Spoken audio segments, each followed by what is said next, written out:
Hello there, good morning. This particular passage is very contentious, considering today's context when we have to be very gender sensitive, where there is so much of exploitation of women and there is so much of bias against women. It's a male-dominated society. So how do you read this passage? You have to be very careful when you read certain passages here.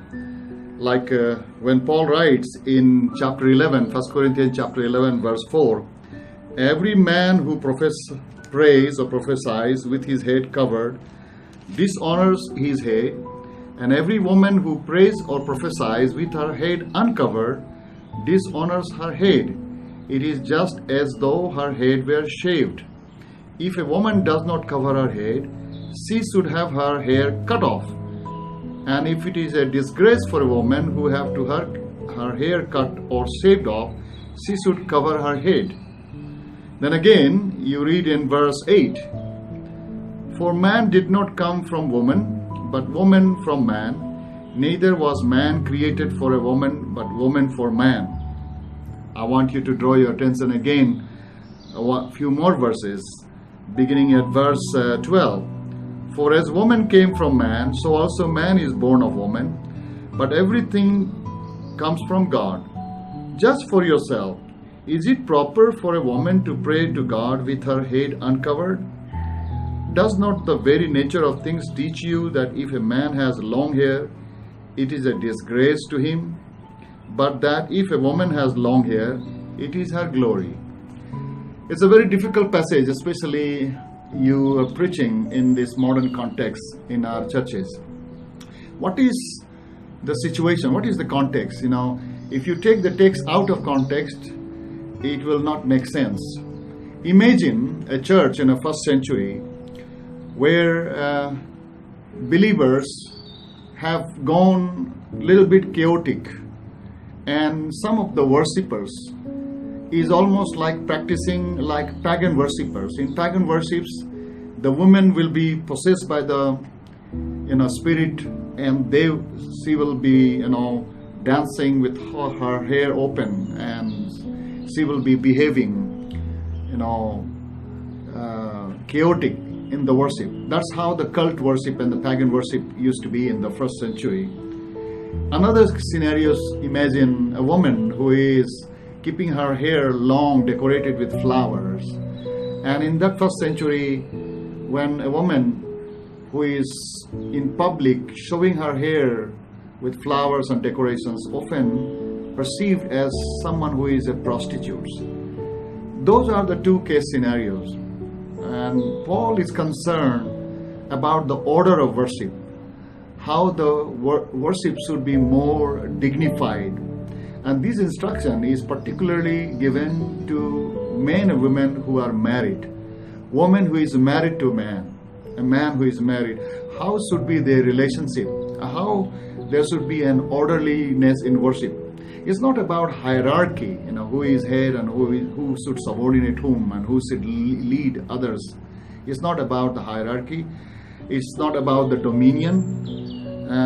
So it should not be read from gender biased perspective, but it should be read from that context when Paul is trying to resolve an issue in the first century, particularly when the worship is chaotic and woman has taken over, not even respecting, not even consulting, or even not even discussing with her husband, and she begins to prophesy without even discussing that with.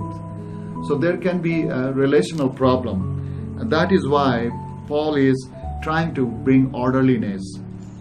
And that's why he says, now I want you to realize that the head of every man is Christ, and the head of the woman is man. So even man needs to behave properly because he has a head.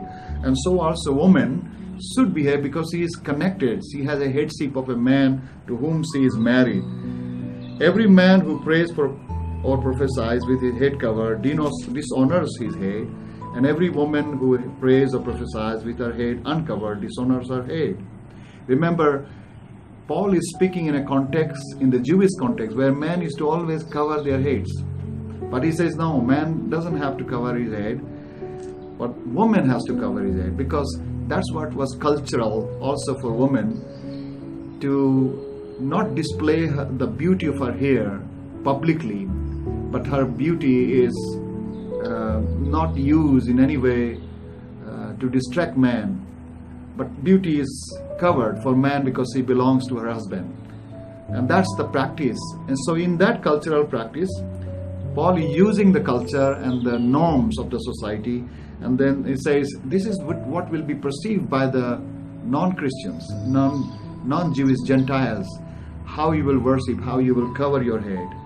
And so he is a bit strong when he says, if a woman does not cover her head, she should have her hair cut off, because that's what would be perhaps the Gentiles would see her as disgrace. Either she is a prostitute or she is possessed by the spirit who is worshiping like a pagan. So for the Jews, it will be not seen as very dignified, and that is the context. But remember, he also holds man accountable. He says, for as woman came from man, so also man is born of woman. So man also should be dignified in the way that worship. And so Paul says, judge for yourself, is it proper for a woman to pray to God with her head uncovered? So what is not so much about attire, not about what one should wear, but is about the orderliness and the chaos. Is about the perception, what the people outside, as Christianity was just in the first century, in its initial stage, people were looking already so critically, judging. It is so important that for them, they must not only practice right, but also create the perception right in the context of that culture, how they perceive what they see. So Paul was concerned about orderliness in the worship, dignified worship, not so much about the hierarchy, not so much about putting one gender over the other. I hope as you hear this passage and as you read this passage, you interpret correctly and you preach in the church to encourage admonish both man and woman to be a dignified worshiper. May God bless you and have a wonderful day. Bye-bye.